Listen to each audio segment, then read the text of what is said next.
चार रानियों का राजा। एक बार एक रईस राजा था जिसकी चार रानियां थी। वो अपनी चौथी रानी को सबसे ज़्यादा प्यार करता था। उसे महंगे कपड़ों से लादे रहता और बेहतरीन खाना खिलाता था। वो उसे केवल सबसे अच्छा देता था। वो अपनी तीसरी पत्नी से भी बहुत प्यार करता था और उसका आसपास के राज्यों में बखान करता था, मगर उसे डर था कि वो एक दिन उसे किसी और के लिए छोड़ देगी। वो अपनी दूसरी पत्नी से भी प्यार करता था और वो उसकी हमराज थी और वो उसके साथ हमेशा सहानुभूति, इज्जत और धैर्य से रहती थी। जब भी राजा को कोई परेशानी होती थी तो वो उसे बताता था ताकि वो राजा को उस परेशानी का हल बता सके। राजा की पहली पत्नी राजा की सबसे वफादार थी और राज्य और उसकी दौलत बढ़ाने में बहुत मदद करती थी, मगर वह पहली पत्नी से प्यार नहीं करता था। एक बार राजा बीमार पड़ गया और उसे समझ आ गया कि उसके पास समय बहुत कम है।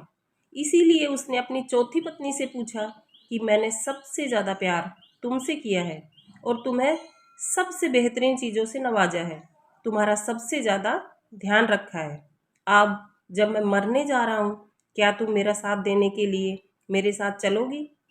तब उसकी चौथी पत्नी ने जवाब दिया कि बिल्कुल नहीं। उसकी बात राजा के दिल में छुरी जैसी चुभी। अब दुखी राजा ने अपनी तीसरी पत्नी से पूछा कि मैंने सारी जिंदगी तुमसे प्यार किया है, अब मैं जा रहा हूँ, क्या तुम मेरे साथ चलोगी? नहीं, ऐसा तीसरी पत्नी ने जवाब दिया। जिंदगी बहुत अच्छी है और जब तुम मरोगे तो मैं दोबारा से शादी करूंगी।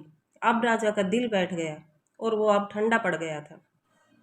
फिर उसने अपनी दूसरी पत्नी से पूछा, मैंने हमेशा ज़रूरत के वक्त तुमसे मदद मांगी और तुमने भी हमेशा मेरा साथ भी दिया, लेकिन अब जब मैं मरूंगा, क्या तुम मेरे साथ देने मेरे साथ आओगी?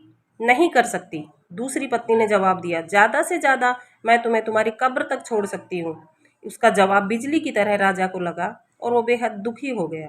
तभी एक आवाज़ आई, मैं आपके साथ चलूंगी और जहाँ आप जाएंगे वहाँ आपके साथ चलूंगी।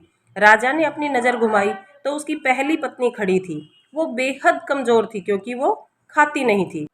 दुख से भरकर राजा ने कहा, जब मेरे पास मौका था तब मुझे तुम्हारा बेहतर ध्यान रखना चाहिए था। दोस्तों, हमारी चौथी पत्नी हमारा शरीर है। हम चाहे इसे सजाने धजाने में कितना भी दिल लगाएं, मृत्यु के समय ये हमें छोड़ जाएगी।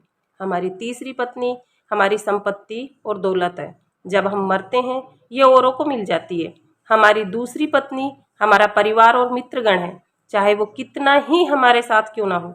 ज़्यादा से ज़्यादा वो हमारे साथ शमशान तक ही आ जाएंगे, पर उससे आगे नहीं। हमारी पहली पत्नी हमारी आत्मा है, जो अक्सर दौलत, ताकत और अहंकार के लिए बेध्यान हो जाती है, मगर हमारी आत्मा ही एक ऐसी है जो जहाँ हम जाएंगे वहाँ पर जाएगी। इसीलिए इसे उपजाऊ, ताकतवर बनाएं और इसका आज से ही अच्छे से ध्यान रखें। ये दुनिया में आपका सबसे बड़ा तोहफा है। दोस्तों, ये वीडियो आपको कैसी लगी ये हमें कमेंट सेक्शन में ज़रूर बताएं और अगर वीडियो पसंद आई हो तो लाइक और सब्सक्राइब ज़रूर कर दें।